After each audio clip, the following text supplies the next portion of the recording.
I think it's about time to increase the height of my weighted box jumps. Last week I ran a little experiment where I was jumping onto a much higher box than usual without any weights and seeing what my landing looked like, hopefully with the intention of improving that over time. Back then, the box that I used was a bit higher than this one. It was 75 centimeters, so I combined the green with the blue box, and there was a bit of knee and hip flexion upon landing, so I wanted to see what it would look like on a double green box. This is 60 centimeters, and I can see that I'm kind of landing almost fully in full extension. So on top of that, I wanted to see what was going to happen if I was adding a few extra weights. These are two dumbbells of 4 kilos, and I don't really see that much of a difference. There is a bit of a bend at the landing spot, and this is what I would like to improve in the near future. It's a small goal that seems feasible. It's a few degrees of flexion that if I manage to develop some extra strength and explosive power, I should be able to fill the gap relatively shortly.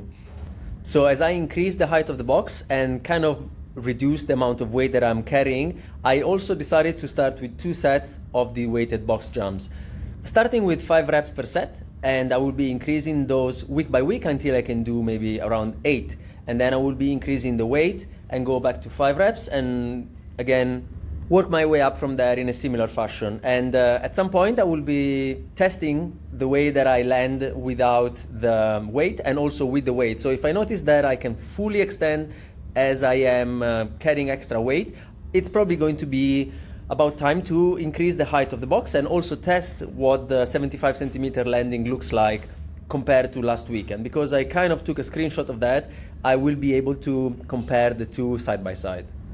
The hope is that by manipulating intensity in a couple of ways, those being increasing the height of the box and also adding some extra weight on the jumps and progressively adding extra volume as the weeks go by, I should be able to create a good adaptation and increase my explosiveness from the floor. And also because these are a weighted variation, I didn't really want to tire myself out too much because I was also getting into some approach jumps, and because I was also getting some upper body work in between these sets, I wanted to keep it as feasible as possible from the beginning. This is the weighted push-ups where I was doing good repetitions, good volume with the extra 15 kilos.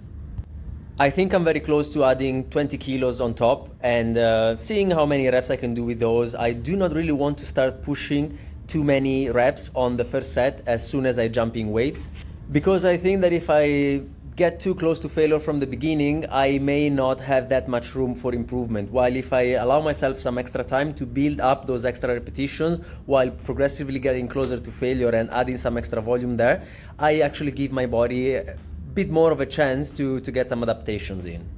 And that was about it for the first part of the session. I was also doing some med ball slams, just superset on top of the weighted push-ups.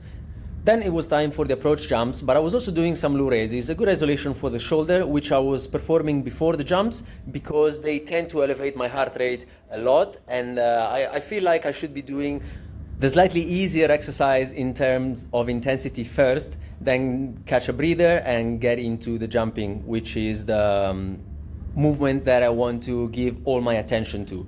In here, I was pushing good repetitions and also getting some extra eccentrics on top. Now, looking at the left-right approach, I feel like I've arrived to the point at which there is no virtual difference anymore between the left-right and the right-left approach. And this is the way that I will be progressing these two. I will do 1 session per week on each side so that I kind of keep them in the same range. And I was noticing that most of these were actually above 700 milliseconds. Some of them were actually borderline with 720 milliseconds, but because my tracking method is not very refined, I want to stay on a very cautious measurement simply because I do not really want to start giving myself too much credit for what I'm doing. And this is not to knock myself down, but just to keep it as grounded as possible. If I manage to make improvements, even taking a much more conservative approach, then all the better, I think. And this is the last set of jumps. Started very strong, and then a couple of jumps were slightly below that. I'm noticing that I am doing a better job at trying to keep my head looking forward. Sometimes I'm still looking down, and this is probably what could also be attributed to not jumping as high. Sometimes I'm also doing the opposite while looking down and doing a good repetition, so I don't really know yet. But good stuff overall. Ciao.